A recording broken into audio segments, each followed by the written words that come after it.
भूषण कृष्णराव शिंगणे, प्रभाग 11 ड मधून निवडणूक लढवत आहे. नमस्कार. सौ संगीता दीपक गिरे, झिंगाबाई टाकळी, प्रभाग क्रमांक 11 निवडणूक लढवते. नमस्ते. ममता बजरंग ठाकुर, प्रभाग क्रमांक 11 से कम. आमचा हा जो प्रभाग आहे हा नागपूरचा सर्वात शेवटचा प्रभाग आहे आणि वाढता प्रभाग आहे. आणि दुःख असं वाटते की 65 वर्षामध्ये इथल्या नगरसेवकांना कधी वाटलं नाही की आपला गाव शहरासारखं दिसलं पाहिजे. आम्ही 4 नगरसेवक निवडून आलो. मी याच्या अगोदर जाफरनगर मधून पहिल्यांदा भाजपच्या सीटवर निवडून आलो. 65 वर्षाचा रेकॉर्ड तुटला. मग मी अभ्यास केला की हा प्रभाग वोट का नाही देत. तर आमचे लोक आमच्या घरी एका दोघांच्या कार्यकर्त्याच्या घरी जाऊन आपली प्रचार यात्रा थांबत होते. मग आम्ही विचार केला का गोरेवाडासारखा मागासलेला भाग आहे, लोक रस्त्या खड्ड्यासाठी रडतात पण त्यांच्या घरासमोर रस्ता आहे, पण ज्यांच्या घरासमोर रस्ताच नाही.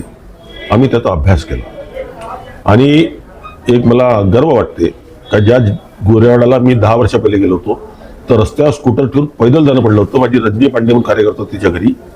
आज संपूर्ण गोरेवाडामध्ये तुम्ही कार घेऊन फिरा अशी परिस्थिती आम्ही बनवली. पण दुसरं दुर्दैव असं की 65 वर्षापासून घाट वाढत पडला होता. घाटासाठी कोणाचं असं वाटलं नव्हतं का घाट व्हावं. मी 2.5 करोड रुपये संगीताचे काही पैसे दिले, त्याच्यातून घाट आम्ही चालू केला. आणि नागपूर शहरातला पहिला घाट आहे का तिथं लाकडं फ्री आहे. तिसरा विषय होता या भागामध्ये सिमेंट रस्ते नव्हते. सिमेंट रस्ते आम्ही झिंगाबाई टाकडीचा सिमेंट रस्ता केला संगीताच्या माध्यमातून, गोरेवाडा रस्ता मी माध्यमातून केला आणि नितीन गडकरीला फक्त शब्द बोललो तर 17 करोड रुपये गोरेवाडा रस्त्याकरता दिला. Above colony to Patel Nagar हाही सिमेंट रस्ता आम्ही केला. झिंगाबाई टाकडीमध्ये एक खूप मोठा भीषण विषय होणार आहे.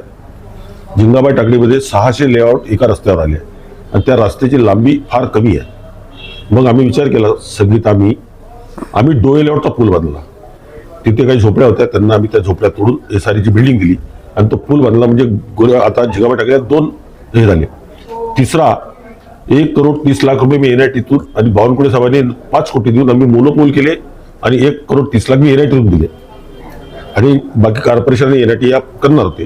आमची सरकार गेली, रस्ता गेला. तो एक रस्ता झाला. तर झिंगाबाई टाकडीचा तिसरा रस्ता चालू होते आणि झिंगाबाई टाकडीमध्ये गेल्यावर असं वाटते की आमच्या गावावर अन्याय झाला आहे. इकडे जंगल आणि पाण्याचा पुरवठा आम्ही नागपुरात करतो म्हणून इथं कॉलन्या डेव्हलप झाल्या म्हणून आमच्या चौकातला व्यापारी हा खाली बसला आहे. आणि झिंगाबाई टाकडीमध्ये गेल्यावर जिलेबी विकत असतो हे पाहून मला खंत वाटली. मग असं वाटलं का झिंगाबाई टाकडीचा विषय भेटते आणि माझ्या बोरगाचं मार्केट वाढते म्हणून आम्ही तो रस्ता करायचा प्रयत्न केला. एक छोटं उदाहरण देतो नगरसेवकाची कल्पना कशी असावी. आपण आत्ता जेव्हा गणपती बसवतो आणि नेऊन फेकतो अक्षरशः. मला ते बरं नाही वाटलं. छोटसे 10 लाख रुपये घेतले. अर्चना पाठक मी यांनी ठरवलं एक गोरेवाडाचं सिपेजचं पाणी जे स्वच्छ आहे तिथे आम्ही 10 लाखच लावले, जास्त नाही, पण तिथे विसर्जनाची व्यवस्था केली. आज मला गर्व वाटतं का तिथे छठपूजा, दुर्गापूजा आणि गणपती विसर्जन इतक्या मोठ्या प्रमाणात होते की एक धार्मिक स्थळ तयार झालं. मला एक नगरसेवक भेटला होता, माझी आमच्या पक्षाचा नव्हे. त्यांनी मला आल्यावर भूषण म्हणजे इतके कामं केले तितके कामं केले. म्हणलं नगरसेवक झाल्यावर कामं करणंच पडते. आपल्या जीवनात आल्यावर आपण काय मोठं केलं ज्याला लोक जन्मावर आठवण ठेवते. म्हणजे का केलं तुझं. म्हणलं डोळे लेवटच्या पुलावर जाशील तर आठवण. गिट्ट्यांपासून गोरेवाड्याला तिथं 2 शिवादीन पण भूषण शिंगणे पटायला आठवण.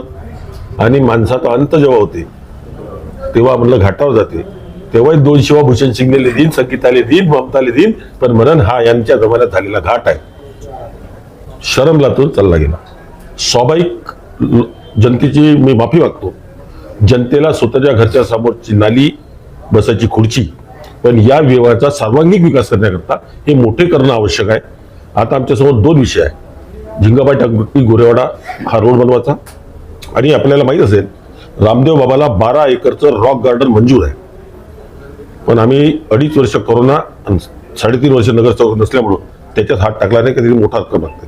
आता आमचे देवेंद्र फडणवीस, मान्य नितीनजी गडकरी, मान्य बावनकुळेजी, आमचे शहराचे अध्यक्ष दयाशंकर तिवारी, आम्हालाही खूप आमच्यासाठी भाग्य आहे का 3.5 वर्ष नगरसेवक नसल्यावर असं वाटलं नाही का आम्हाला नगरसेवक नाही आहे.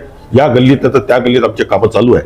त्यांच्या माध्यमातून आम्ही 2-3 मोठे विषय बनवू आणि डांबरीकरण बंद करून आम्ही प्रत्येक क्षेत्रात सिमेंट रस्त्याचं प्रयोजन करू.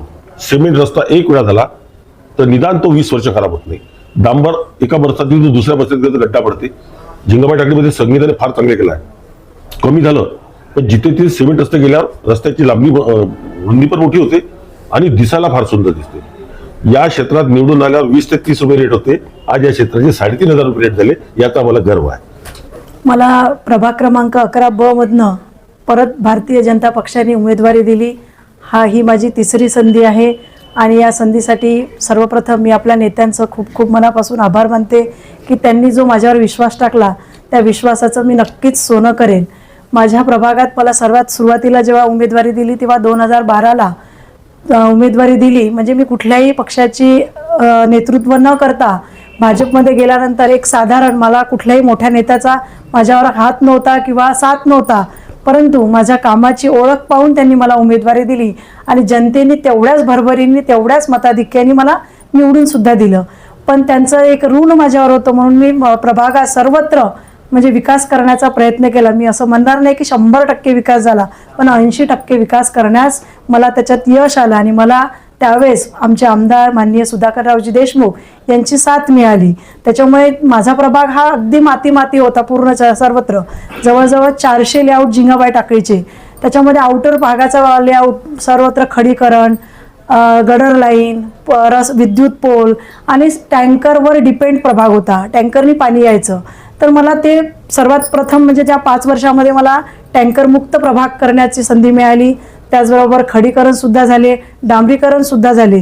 कधी न भूतो न भविष्य त्या प्रभागात कधीही गार्डन पाहिलं नव्हतं. त्या गार्डनमध्ये गार्डन केलं, खेळणे लावले आणि त्याच्यानंतर हे सगळं विकास काम पाहून मला 2017ला परत भाजपने उमेदवारी दिली आणि जनतेने परत माझ्याशी विश्वास ठेवला, आशीर्वाद दिला आणि भरभरून असं मताधिक्याने म्हणजे 13,041 मतांनी मला त्यांनी निवडून दिलं. जवळजवळ 4,000ची लीड होती.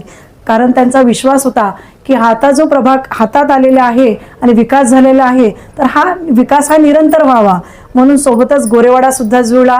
भूषण भाऊ, संदीप भाऊ, अर्चनाताई आणि मी अशी 4 चौघांनाही भरभरून मताधिक्याने निवडून दिलं. चौघांची साथ होती आणि आत्ताच सांगितलं की सर्वात मोठे काम म्हणजे त्या पिरियडमध्ये आपण हाय टेन्शन लाईन वर केली, जेणेकरून तो रस्ता धापेवाडा म्हणजे खापरखेडा, काटोल वगैरे जायला आहे त्या जनतेला तर तो सोयीस्कर होईल.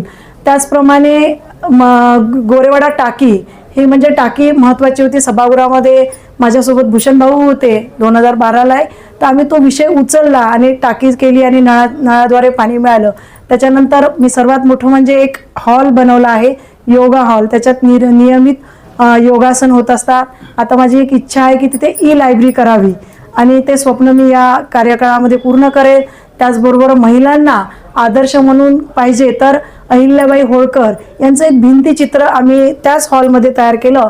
यानंतर सावित्रीबाई फुले, मा जिजाऊ यांचं सुद्धा स्टॅच्यू करून आपण त्यांच्याबद्दलची जी माहिती आहे ती त्यांच्या समोर मुलांना येणाऱ्या पिढीला हे सगळं माहीत व्हावं आणि त्यांच्यापासून काहीतरी शिकण्यासारखं आमच्या महिलांना सक्षमी करण्याचं. तर त्यांच्यातलं स्किल ओळखून त्यांच्या हाताला कसं काम आहे. जसं अहिल्याबाई होळकर यांनी त्यांच्या कार्यकाळामध्ये महिलांसाठी एक साडी बनवली होती महेश्वरी सिल्क म्हणून, म्हणजे ती आजही चालते.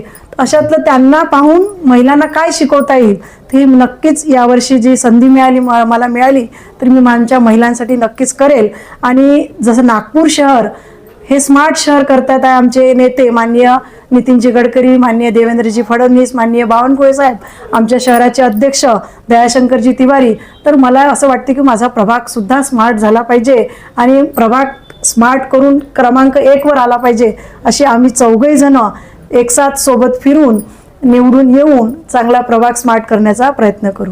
मुझे प्रभाग 11 से टिकट दी गई है क में, तो मैं पहली बार यहाँ पे चुनाव लड़ रही हूँ. मैं इससे पहले पुलिस लाइन टाकली से माजी नगर सेवक हूँ. वहाँ पे मैंने काफ़ी विकास का काम किया है और लाइट, रास्ते, नल, बुद्ध विहार सब बनवाया है. तो मैं बस यही इच्छा रखती कि अगर जनता मुझे चुन के देगी तो फिर मैं यहाँ पे भी वैसे ही विकास करूँगी और अपने पार्ट को आगे बढ़ाऊँ.